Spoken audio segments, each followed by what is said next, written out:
welcome to Zizzo Webinars, where today we're going to be talking about unlocking the power of rewarding employees, strategies for boosting engagement and productivity.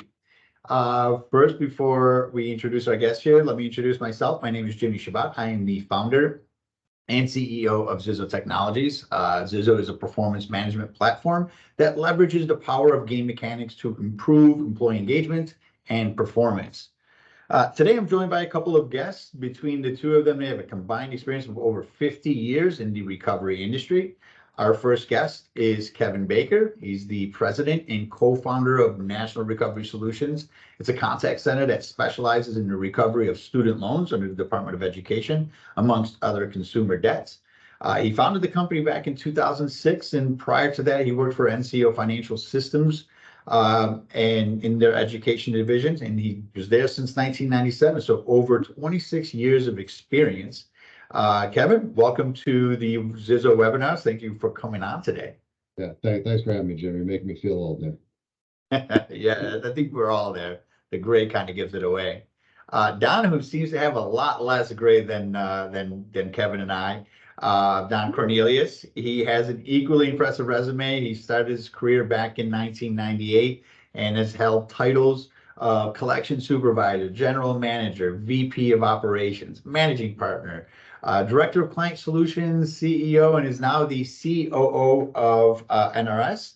Don, did I miss anything? Did I get all the titles there? I don't know if you did or not. I've been in this game for a long, long time. Yeah, I'm sure there's a couple that I missed there. It's quite an impressive resume. Thank you for joining us as well, Don. I appreciate you coming on. Thanks for having me, Jimmy. So today, again, like I said, we're going to be talking about unlocking the power of rewarding employees. We're going to share some strategies for boosting engagement and productivity. Before we jump in, I think it's important for us to understand the current workforce. I want to share a study from the Pew Research Center. The study was released in 2021, so it's a couple years old, but what I want to share is just the demographics of the current workforce according to the study. Based on the study, it's 35 to 40% of the current workforce are millennials. These are people born from 1981 to 1996. Gen X, which I believe encompasses the three of us, is made up of about 30 to 35% of the workforce, with baby boomers born from 46 to 64. They make about 20 to 25%. And then finally, I think this is the generation we'll be talking a lot about, which is Gen Z or Zoomers, people born between 1997 to about 2012, saying that they make up about 10% of the workforce. Now, I know that this is about a couple years old, but that just doesn't seem to represent the contact center space. So, Kevin, based on the statistics, how do you think your workforce kind of stacks up against those numbers? I would say they're probably on par. You're starting to see more people apply from the Gen Z age group, and certainly the millennial age group. You're starting to see a little bit of the I guess the baby boomer age group kind of phase out a little bit.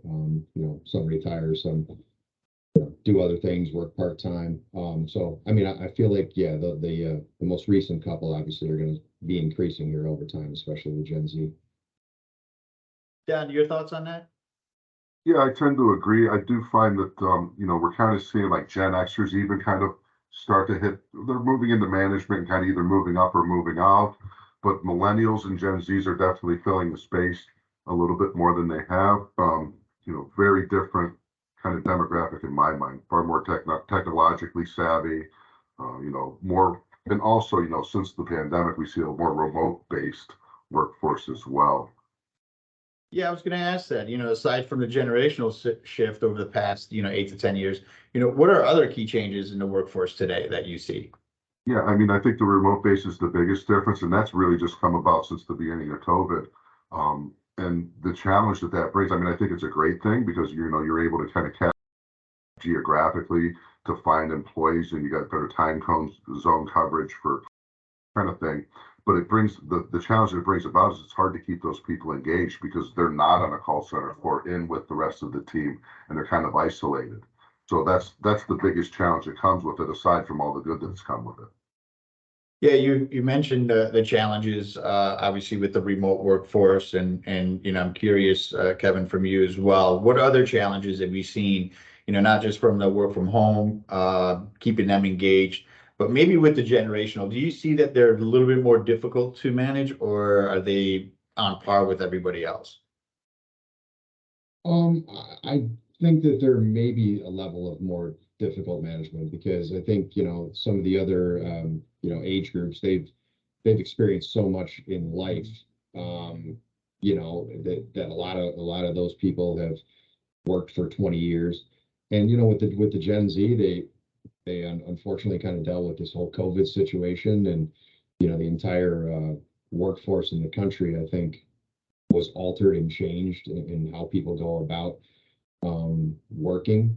Some of it may be good. I think a lot of it not so good. I think it did create, in some cases, maybe a sense of, people don't want to stick around at jobs very long because the next guy over here can pay them an extra dollar or two an hour.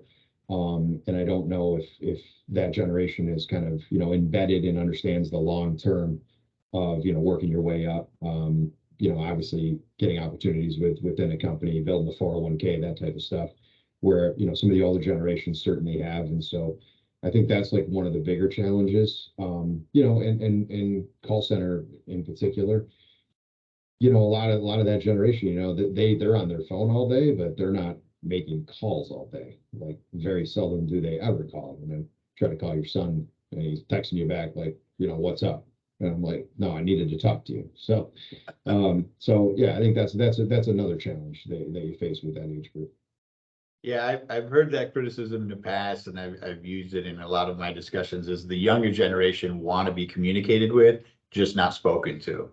So they use other forms of technology, whether it's chat or messaging, text messaging, or just social media direct messages.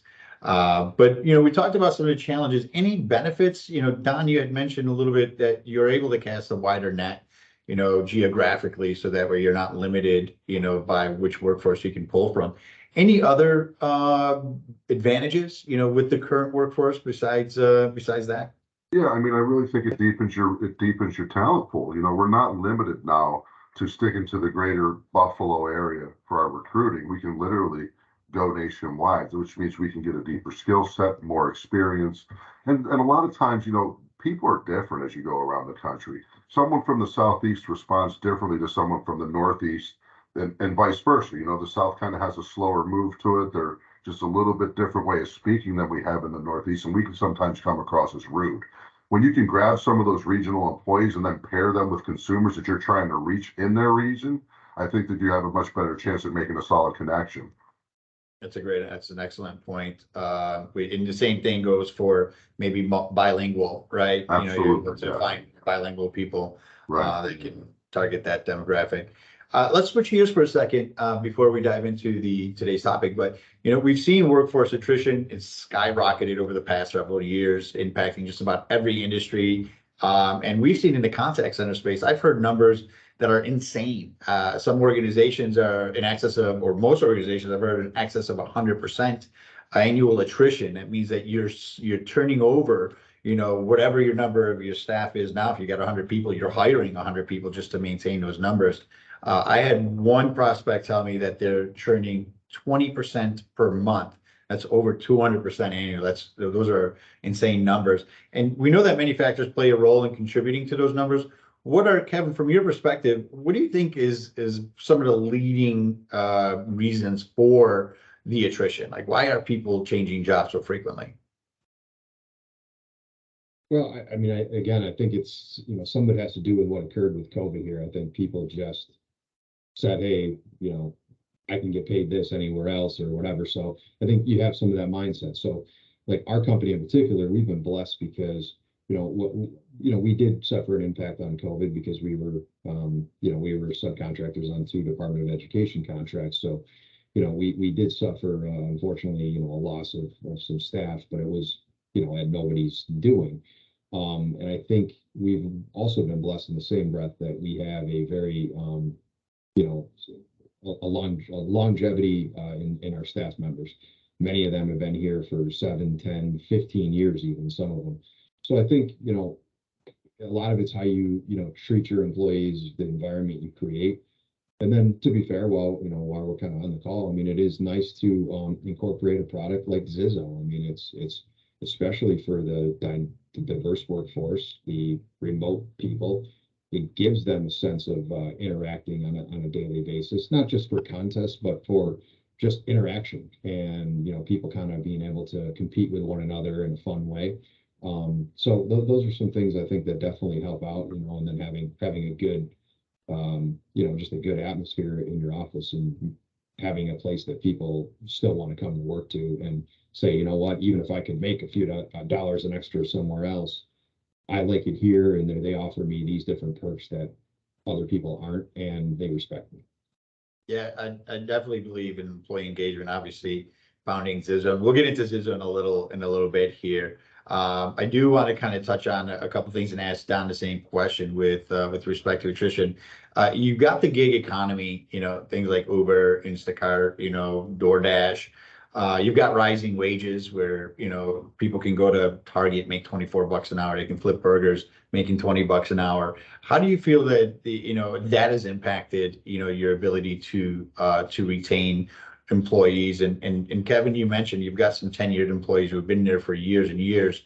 I'm curious, and Don, maybe you can answer the question. Are those primarily from a different generation? Are you seeing people from the younger generation have that tenure, or is it generational in terms of who's able to stay longer, who isn't, and how do those other variables impact the Yeah, attrition? so I do think that you see a generational change, and I do think some of our longer tenured employees tend to be, I mean, not necessarily older, but not of Gen Z and not of even millennial. I think they're, maybe Gen X. We have people that have been here for a good long while. As far as the wage increases and the fact that unskilled labor gets paid so much in some of these other places, directly, I haven't seen a ton of it here, mainly because we try to hire and maintain a high skill set employee, and that's not really a high skill set job. Now, I'm sure that's probably keeping some younger people that may have gotten into our industry in different times, probably keeping them out because they are making decent money without having to build that skill set. But directly, we haven't really seen it here to this point. It's a great point. We know that employee engagement is at the heart of a successful business. You guys talk about how you guys do a lot of that and been able to maintain your attrition rates, or maintain it at lower levels. One of the keys to sparking engagement is rewarding employees in a meaningful way, but it's really not a one size fits all approach, right? And I'm curious to hear from you guys today about your unique strategies. So, throughout your career, and let's talk more historically and kind of bring it up to date. What are some of the creative ways you found to reward and engage your employees? And I'll ask you both, maybe Kevin, you can start, from your perspective. What are some cool creative ways that you've rewarded your employees? I mean, over 17 years, you come up with a lot of different ideas. Some basic ones that still have an impact to this day are, hey, you set a weekly target for the entire team, and if you guys hit it, and then you hit it by 10 o'clock Friday morning, then everyone gets the rest of the day off paid, no matter what. That obviously is very motivating. But we've done, we've done different contests throughout the years, from round trip travel and hotel stays in Las Vegas to just many other things. And it's kind of funny because obviously now we do use Zizzo to drive a lot of our contests. But the funny thing is we almost had our like little mini non-sophisticated Zizzo that we created years ago. So it's kind of funny that like now it's here robust and like, obviously with tons of moving parts, but we would create old school games and have a TV up there where it was like the what's the game with the cases? Oh yeah. Yeah. Deal or no deal? Yeah, Deal or No Deal. Deal or We No would Deal, we would yeah. play that. We would have Battleship. And just this is going back 10 years ago, 10, 12 years ago. And yeah, the staff would always love that. Some people are motivated by contests, others not so much. You try to do diverse things, so it's not just the same things all the time, or it's not just geared to the guys who like golf or the girls who like, to get their nails done. So, I mean, you got to figure out like what, kind of drives everybody and kind of incorporate different things that everyone would like. So those are some of the things we've done over the years, but yeah, you're always trying to think of new ideas. Yeah, variability I think is very critical to keeping things fresh for people, because it kind of loses its emphasis after a few times. And Don, from your perspective, have you found when you do these programs, these rewards, these contests and tournaments, that your levels of engagement and productivity change, good or bad? I do, yeah. I mean, I feel that it raises the level of performance generally across the board, only because people seem more motivated when there is that additional kind of, I mean, you turn it into kind of a game, right? And you make it fun. The biggest challenge with it, Lord knows my career's spanned since the 90s, so I've seen it all, right, and done it all. But there's only so many televisions you can give away. There's only so many grills you can give away before it just kind of gets stale, right? So, and just as big of a challenge as coming up with a new contest that we haven't been doing so it's not stale is coming up with prizes that people want. You never really know, and you're trying to go out and shop and figure it out. So keeping that fresh and keeping that dynamic is also very, very important when you're talking about rewards. Yeah, you kind of stole my thunder there, because I am a firm believer that a well-executed reward system can be a game changer. It's about motivating your team not just to work harder, but to truly excel. But if not handled right, it can backfire and have some unintended consequences. And so let's talk about that for a second. Don, can you share experiences when a reward program didn't quite hit the mark, or perhaps even had the opposite effect of what was intended? Well, yeah, and this was a while back, but we come up with different games and different ways to reward people, different KPIs, different metrics. But the biggest problem was always finding the right prize, right? So if you're somebody who won a 60-inch television the month before, and that's the same price next month, well, then what's your motivation to compete in that game, right? So that was to me the biggest piece. I'm a pretty creative guy when it comes to competition, and I'm really good at finding different kind of KPIs that we can measure from a granular level to a macro level, weekly, monthly, hourly, even 15-minute by 15-minute increments. That's all not necessarily easy, but I can do that pretty well, right? Mhm. Finding the right prizes and being able to keep that fresh and exciting for everybody, that was always the big challenge. So, Kevin, as a business owner, you've likely had a kind of a different perspectives on reward programs. Can you share an experience where reward systems didn't work as intended, and maybe impacted the business in ways that you didn't anticipate?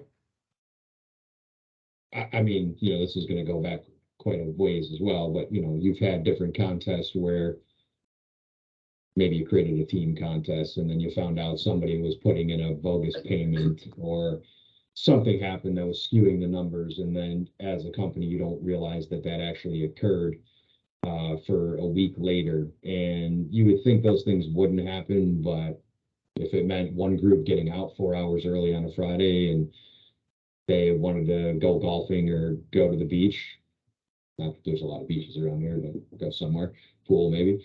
Um, that happened a couple of times. Obviously, you have to correct that immediately. And again, that was a long time ago. I wouldn't anticipate things like that happening now, but yeah, I mean, those are the types of things. So if you have a system in place that can kind of safeguard against those types of things, I think that's obviously critical. Yeah, and being from the same space, maybe I didn't share this at the beginning, but I obviously owned and operated my own contact center for 12 years, so very familiar with the culture. And unfortunately, human nature exists not just in our industry, but in every industry. And anytime you have some sort of incentive, greed or just desperation or whatever it is that that is part of our human nature, kind of kicks in, and they'll find the loopholes, right? And administratively, I found that can be challenging as well, trying to keep people informed of what the status, and the accuracy of it. And people sometimes would challenge, the accuracy of the numbers and say, hey, that doesn't seem right. And then we go wasting a lot of time and energy and resources trying to find the right numbers, and what was set up to be more of a positive, motivating experience becomes kind of counterproductive. So I'm very familiar with this. I think a lot of the features that we've designed in Zizzo is to rebut a lot of that and make it more streamlined.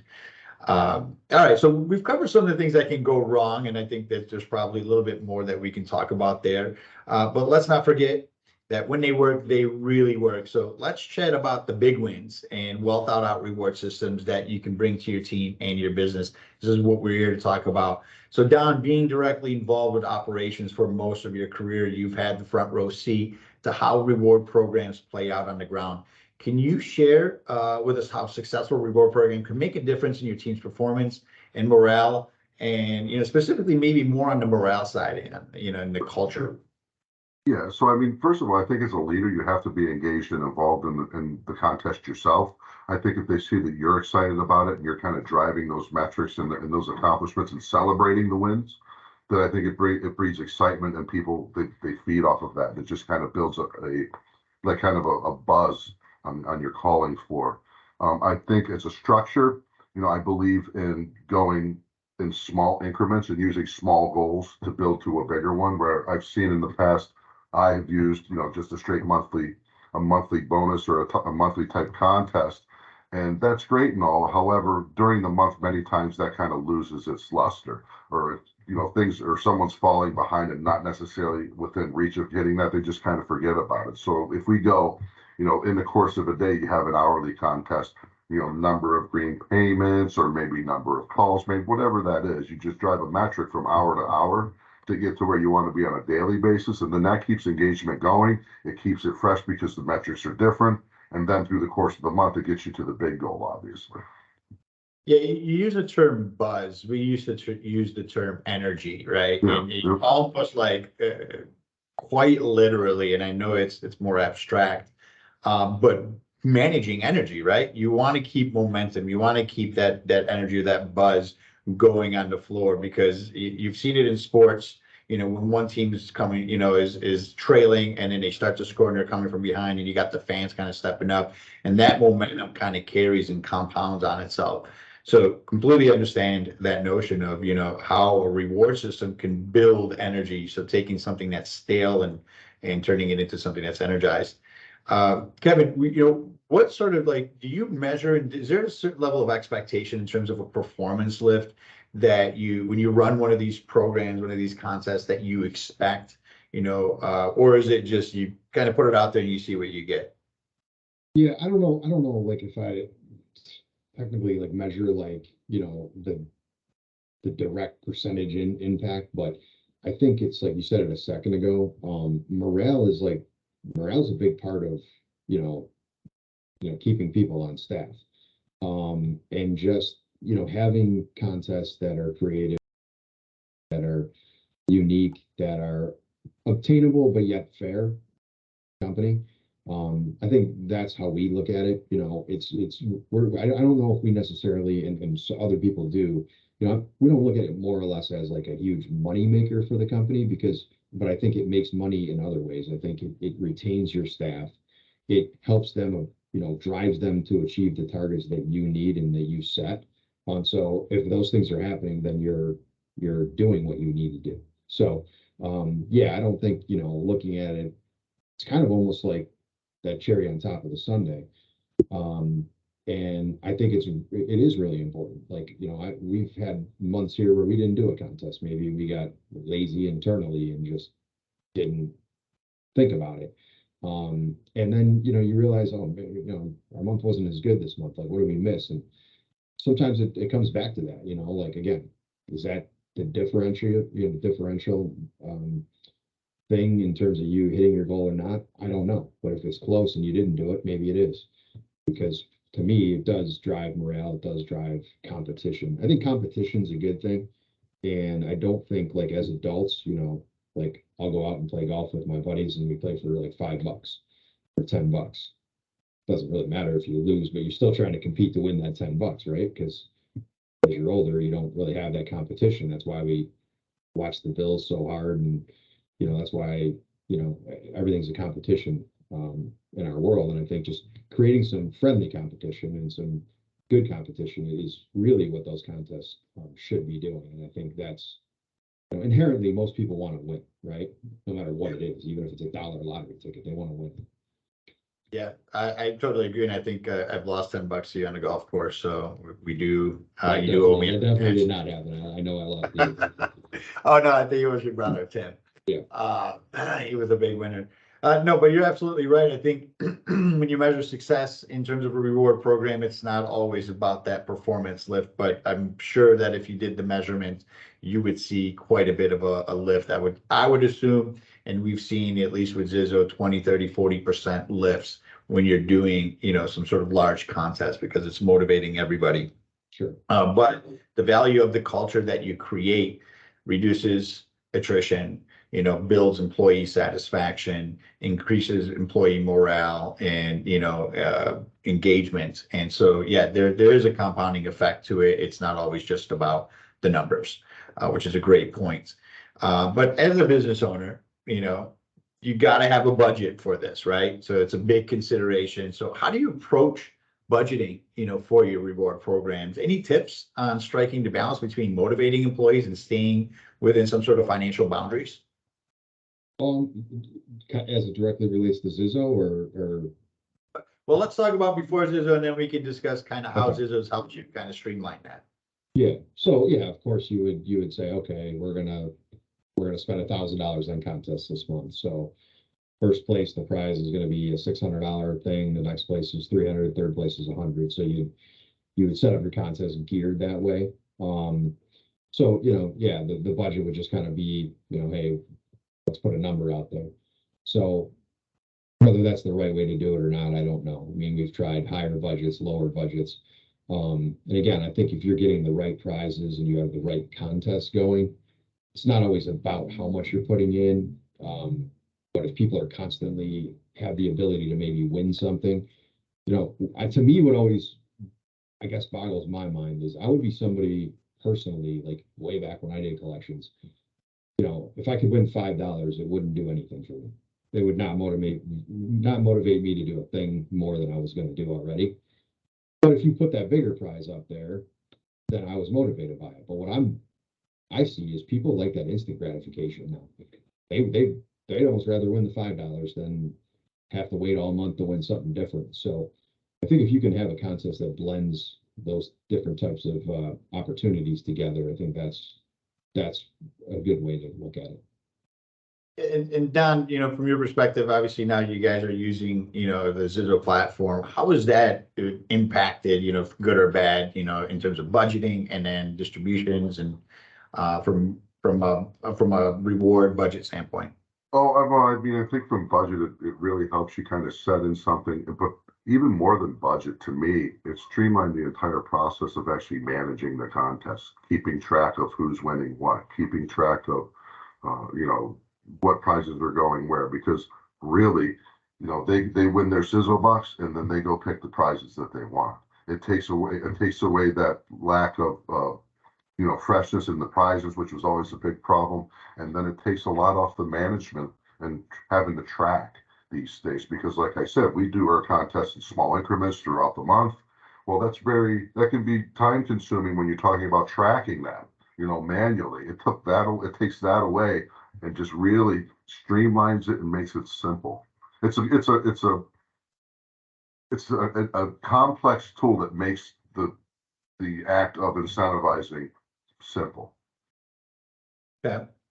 So I want to make sure that everybody who is joining us today, there's a QA section that's coming up. We've got about 10 more minutes here before we start there, but please start plugging some questions into the Q&A section. And we're going to have a little bit of time after that, after we wrap things up here shortly, to answer your questions. So please don't hesitate to ask anything of all three of us, or two guests and myself. I do want to ask a little bit real quick about the difference between incentives and compensation, right? So, if from a compensation standpoint, that's something that, from labor laws, like you have to pay. Incentives are more of a nice to have, but it's not necessary. Is there a way you try to strike that balance between incentives and compensation where you're staying competitive, but you also want to have enough money into your incentive budget, or is there just an unlimited kind of value for incentives? Don, maybe you can talk about this first. So the difference between compensation and incentive is very simple. I mean, the compensation is what you have to give somebody, and that's what you pay them to be here and perform the basic, functions of the job. And incentive is what drives them to go above and beyond. And that's what and that's really the role that we use for incentives. And it's, you know, above and beyond in being empathetic on the phone, above and beyond in, you know, obviously the measurables, the payments, calls made, accounts work, that kind of thing. As far as the budgeting piece, I mean, that's really something that Kevin handles and the CFO. And I just take the budgets that I'm given and then we draw out the contest based on that. So Kevin, I'm trying to think of what your budgets are for the Zizzo platform, which is then dispersed, you know, throughout the month. But we know that, you know, we've heard some companies say, hey, we need to be more competitive in the market, so we're going to pay an extra $1 an hour or $2 an hour. We've done the math, and you know that translates to roughly for every dollar per hour, it's about 172 hours in a month, in a work month. So that's $172 per agent in budgeting. If you were to pick the two, if you had to, if you had a choice today, where you would put that $172 per agent, would you put it in comp or would you put it in incentives, and why? I think in today's day and age, you're actually forced to do both, but which is just the way it is. But I think to your point, I would choose to do it through incentives, and the reason being is, I mean, that extra dollar, by the time the taxes get taken out, by the time that hits the person's bank account, of course, you know, they need that income to pay their bills. I'm not making light of that, but let's face it, that just goes in the gas tank. It goes into paying the NICEAG bill or what have you. All important things, but I think the incentives are nice because, you know, let's say the employee has a couple of kids or married, you know, bills are tight. Maybe there's something in it for them that they normally don't spend their money on. I can give you an example, just even a pretty unique one, although it didn't go for her because she's a giving person. So, but you know, she saved up in the Zizzo platform, and right before Christmas last year, I think she got like a $400 Titleist golf bag. Her son was a huge golfer. He's in the military, and she was beyond ecstatic to be able to get him that. Wouldn't have been able to probably provide it, you know, or maybe would have, but I don't know, but it would have been a lot. But she had saved up for that, and boom, there's a $400 golf bag. Son loved it, so she didn't necessarily do it for herself, but a lot of people do. Some of the different prizes I've seen off of this are pretty unique, and believe me, they get them delivered here, and they always like walking by their desk and like, "Where'd you get that?" I just got it off Zizzo. Like, cool. I think I need to get my own account in there. Yeah, it's a really great point, and one that we've heard multiple times. It's that guilt-free purchase, right? Because like you said, you get the money deposited into your account, you're allocating and prioritizing it to your bills, to your car note, to your rent, to all the things that, you know, allow you to have a roof over your family's heads, and going and trying to buy that golf bag out of that budget, you're probably going to prioritize it pretty low. Whereas, you know, when you've got what's, you know, Z-Bucks, that's kind of almost seems like fake money, right? It's a lot less, it's guilt-free, or a lot lower guilt that you don't have to buy it, whether you're spending it on yourself or family members or friends. It does seem to have a different impact on how they spend that money. Yeah, you know what it reminds me of? It reminds me of like, you know, almost like points on a credit card that you like, just even for myself, like I didn't realize we had a credit card rolling for a couple of years, and I never even bothered to look at the points. It wasn't like an airline one or anything. It was a secondary card, so I didn't use it as much, but I realized there was like, you know, 90,000 points. And so I went on the site, and it was worth like a $400 like Home Depot gift card. I was like, oh, cool, you know, need to buy something or whatever. So it was kind of just, yeah, just something similar to that where you normally wouldn't have it, and all of a sudden you got it, and you're kind of like, oh, that's cool. Same Yeah, type of idea. it's exactly like points. That's a great analogy. You know, one of the other benefits that I see, you know, with incentives versus compensation, like when you decide as an organization to, you know, to pay $1 per hour more, that's a guaranteed paycheck. That's guaranteed for everybody. It's across the board.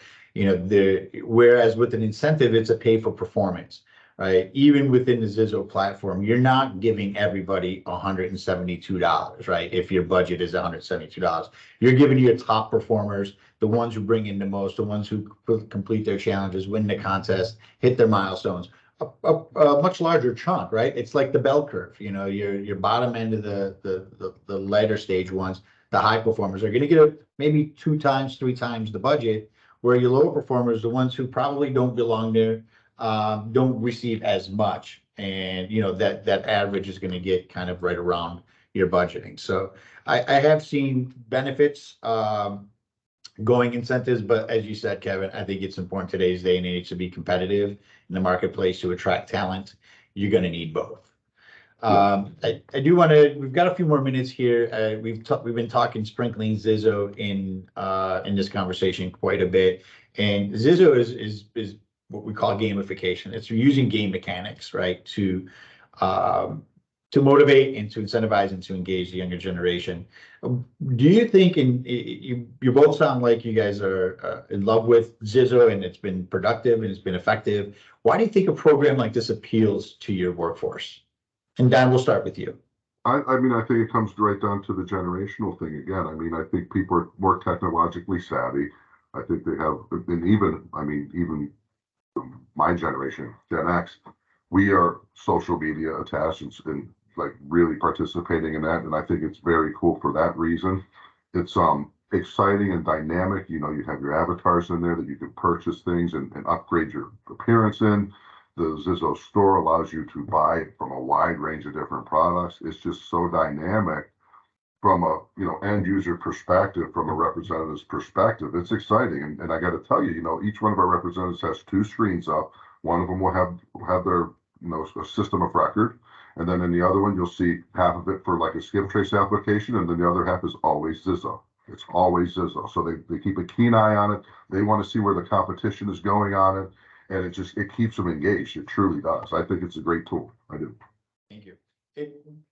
Kevin, last question here. Why do you think, or do you think that something like this will stand the test of time? Why or why not? I do. I mean, the world is a technology-based world right now. I think the one thing with you guys is you guys are always, adding to it, always keeping up with the modern times. I mean, technology actually moves very, very quickly, as we all know. And so what you see today might not be what people want to see a year from now. And I know that the team at Zizzo obviously understands that and is constantly improving the gameplay. But I do think it will because, again, people are going to need to work. And, you want a tool to be able to keep them interconnected if they're remote users. You want something to drive some competition. Again, I think there's some self-satisfaction that they get about, winning a prize that they can kind of get for themselves. And like Don said, the store on Zizzo is probably one of the best parts of it, actually, because there's legit like good things. These aren't like dummy down Amazon products that you buy for $20 and they're broken the next day. I mean, these are brand name stuff. Like I've seen Beats, Titleist golf bags, and all sorts of stuff. So they definitely love winning stuff, and I think that's people like winning. So I think it will test the time. This was not intended to be a webinar plug for Zizzo, but it turned out to be that way. We appreciate that you love it. We appreciate that it's working and it's effective. But let's go ahead and hit the pause button for a second here. And I want to big thanks to our guests for sharing their wisdom. And to all of you for tuning in. This webinar wouldn't be half as interesting without you guys. I want to switch gears to the Q&A. There's some questions in our chat here. If you have a burning question or a cool idea, please pop it in the chat and give us a virtual wave. We're all ears. Let's take a look at the chat screen and see what we've got here. Give me 1 second to pop that up.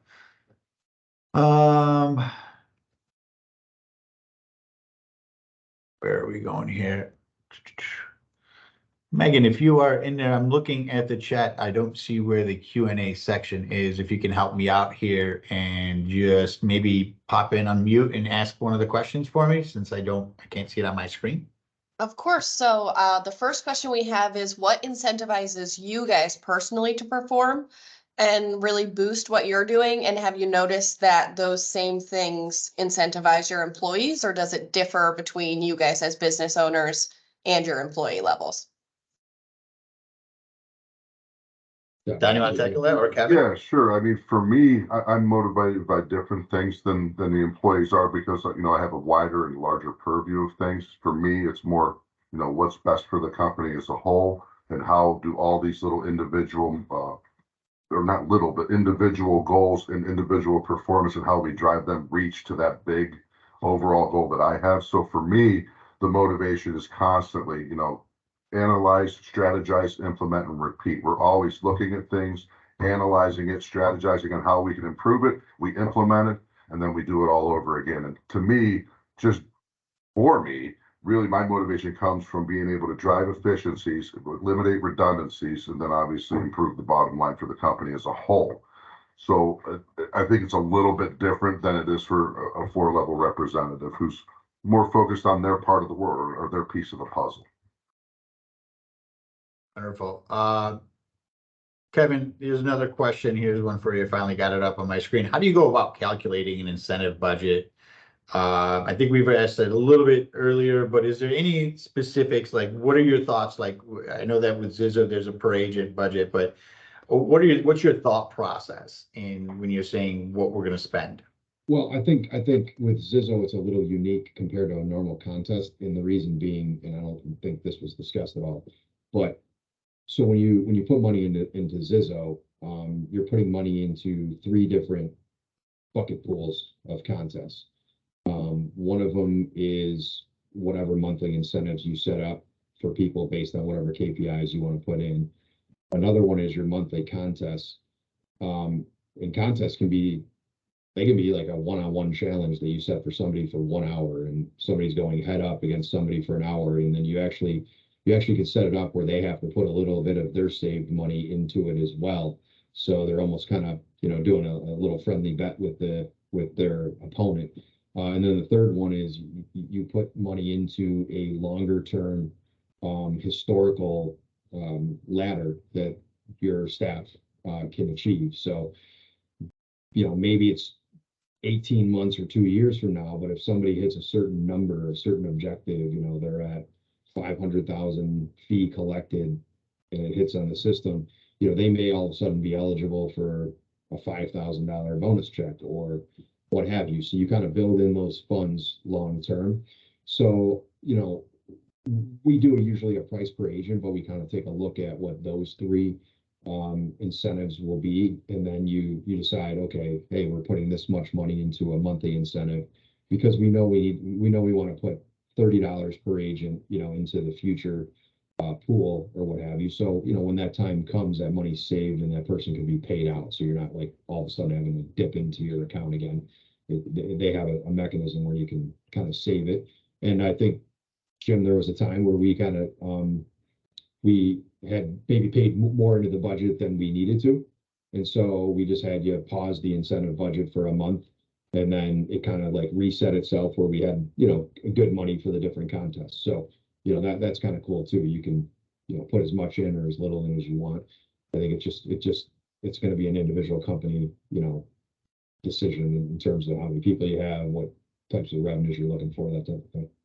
Yeah, I do always, when we're onboarding a new client, most of our clients are in the same kind of space, the contact center space, very similar employees, but we've been scaling and talking to people in the sales world. And I always say it's got to be relative to the comp, right? And so there's a study out there that says it should be anywhere from 4% to 14% of compensation is your incentive budget. And so, if you're asking people on Wall Street, which I believe this could still work on Wall Street, you're not going to have $20 gift cards in the reward store. You're going to have like cars or Rolex watches, and because human nature is universal, right? It's competition and incentives is not unique to just hourly workers. It's effective across the board. So you're right, Kevin. I think it is based on the company, the industry, and the workforce itself. Don, question for you. What incentive or prize do you see that seems to motivate everyone? Is there one thing that's, kind of universal? No, I mean, aside from cash, right? Cash is pretty universal.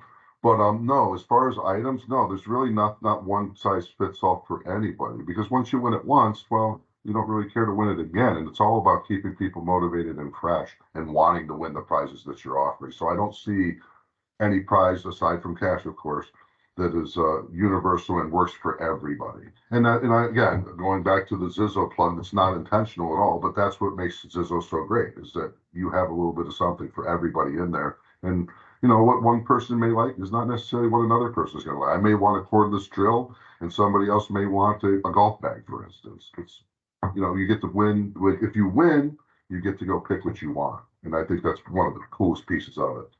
Yeah, and I think you're right on multiple points. Cash is king. People love cash, but variability is probably one of the key components. Keeping it fresh, keeping it changing, I think is an important part. One last question. You guys could both take a stab at it, or if one of you guys want to do it. What is, or have you noticed that certain contest types motivate different types of employees? Now, within Zizzo, we'll use that as an example, like one-on-ones or team versus team or collaborative goals or battle royales where it's a longer term contest. Which ones seem to kind of push or create that buzz more so than others? So I mean, I think you're talking about different types of personalities. So there's some types of people that are competitive on a one-on-one level. Maybe you have your top two performers and they're always kind of neck and neck, or maybe one's a little bit ahead of another. You put them against each other in a one-on-one type of scenario and watch the sparks fly. You know, they're out there grinding, they're pushing hard. And then also you've got the team perspective. And a lot of people love to be on a team, and not necessarily that the other team's the enemy, but we want to beat them. I mean, if you've ever been in a competition with your best friend, you're going to do anything you possibly can to beat them, right? So I think, you know, team contests work great, individual contests work great where they're competitive against each other. But I really think as a leader, you have to know that the makeup of your floor, your particular environment, and then, you know, set your contest based on that, based on the culture and the personalities of the people that you're managing. Wonderful. Well, Don, Kevin, thank you both for coming on. We're winding down now, but the conversation doesn't have to stop here. Feel free to contribute to the dialogue on our social media channels. We'd love to keep this discussion going. Big shout out to our guests and to all of you guys who joined us here today. Your contribution make this all worthwhile. Remember, when it comes to employee engagement and boosting productivity, it's game time. Let's take these insights and put them into action. Stay safe, stay engaged, and we'll see you next time. Until then, it's game time. Bye for now, guys.